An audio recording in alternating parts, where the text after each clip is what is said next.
Welcome to our special coverage of Federal Budget 2025. I'm Greg Bunnell.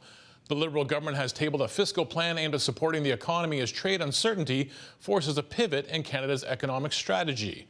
Now, at the core of the spending plan is $115 billion for infrastructure over 5 years and $110 billion to increase Canada's productivity and competitiveness. On the housing file, Ottawa earmarking $25 billion over 5 years in an effort to restore, quote, affordability to housing in this country. These new measures, among others from the Carney government, will come at a cost. The deficit will grow to $78.3 billion for fiscal 2025-26. Joining us now for a closer look at the budget is Derek Burlton, Deputy Chief Economist at TD. Derek, before we dig into the details of this document, big picture here, this budget has been framed as a pivot for Canada's economy. Does this document put us on the right economic path? I think it's a step in the right direction. They've set the bar very high in terms of building up expectations, transformational. They set a very ambitious target to crystallize $500 billion in private investment over 5 years. That's what's so sorely needed in this economy, given erosion on that front, uncertainty, and weak growth at the moment. So a pretty high bar. Now, does this budget add up to that kind of target? Let's just say I've got a healthy dose of skepticism. I think, number one, to be fair to the government, this is going to be a multi-year project. You don't just pivot economy overnight. When I look at the measures from a high level, sure, we're running deficits. There's some big spending numbers. A lot of it's defense. And there can be spin-offs from that. But you strip that away, infrastructure, yes, is expected. No surprises. But when I look at it, I just, what's going to be key? What is holding back private investment? Things like regulation, tax competitiveness. I think we're going to have to be bolder on those fronts to really get us to that promised land. Let's pick up on tax competitiveness. Obviously, when we go through budgets and we go through them very quickly after they're released, we want to see what's in there in terms of tax changes. What is in there for corporate Canada? Is there much there? Well, very much as expected. There were some nuggets in there. I think, number one, they've responded to some of the threats south of the border with the One Big Beautiful Bill, and to some extent matching that measure of full expensing of equipment.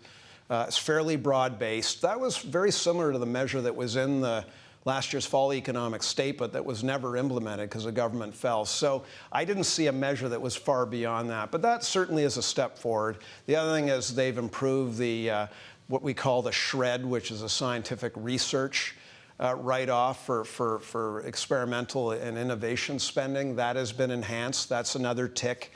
There's some measures to incent clean technology on the tax side. But really, not a huge change on that front. I think what they'll tout and what they show in the budget are the effective tax rate on investment is now down below the United States by a couple points. It's the lowest in the G7, which is good. But I think when I think about what's going to bring investment from abroad into Canada, it's lower corporate income tax rates, things like that. And I think that's something that they might want to contemplate for the future. What about on the infrastructure side? We've heard a lot about the fact that if you're going to, build a more resilient economy, one that's not as reliant on the United States, then we need to really improve our infrastructure. Big numbers in this budget. The plan overall, though, is that moving in the right direction? Yeah, the $50 billion Build Communities Fund is certainly a big measure. And there are other infrastructure funds. I mean, this continues with a process. And some of it will pay dividends, port investments. There's going to be a high-speed rail, which you could argue, is that really going to boost productivity and competitiveness? Some people may benefit from quicker transit. Again, I think there are some positive steps here, but it's a bit like build and they will come, and I'm not sure I'm fully on board. Again, regulation changes. These are things that hold back investment rather than just building a few ports. But I think to diversify trade, this is going to be key and certainly a good first step. Now, of course, all of this does not come without a cost. That's a big number, too. The deficit is going to be much larger than perhaps projected just a little while ago. When we talk about deficits of these size, are they manageable? I think they are. I mean, actually, the deficit line was lower than I think many analysts had expected. Some had said up to $100 billion, right? Yeah, we heard 100. They do come down a bit over time, but they don't get above 3% of GDP. It's around 2.5%, and then it does come down.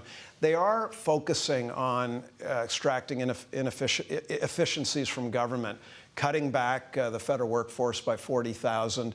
That certainly helps with some of the lower deficit. I think I always looked at Canada as the cleanest dirty shirt when you look abroad, and this doesn't change it. We still are running lower deficits than many. The debt burden, interesting, they dropped their fiscal anchor on the lower debt to GDP, instead focusing more on the operations balance. It's a little bit weaker fiscal target. I would have preferred they stayed with the debt burden. But overall, the fiscal plan, based on reasonable economic assumptions, I don't have any major qualms with it. When the average mom and dad opens up the paper tomorrow morning and wonders what's in this budget for me, the day-to-day Canadian, is there much there? There isn't, no. It's very much, and as expected, the personal income tax cut was delivered in the summer. That didn't amount to huge savings, but certainly Canadians, any taxpayer would have benefited to some extent.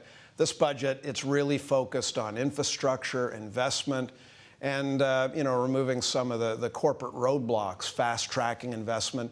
Again, I don't want to belittle. This could pay some dividends. I'm just going to wait and see and monitor, and I really want them to be very transparent in whether they are getting to their end goals. So I would have preferred to see some targets on investment in the budget. We didn't see that, but so yeah, not much for the average Canadian. But if the economy benefits, then all Canadians. It's sort of that rising tide kind of analogy.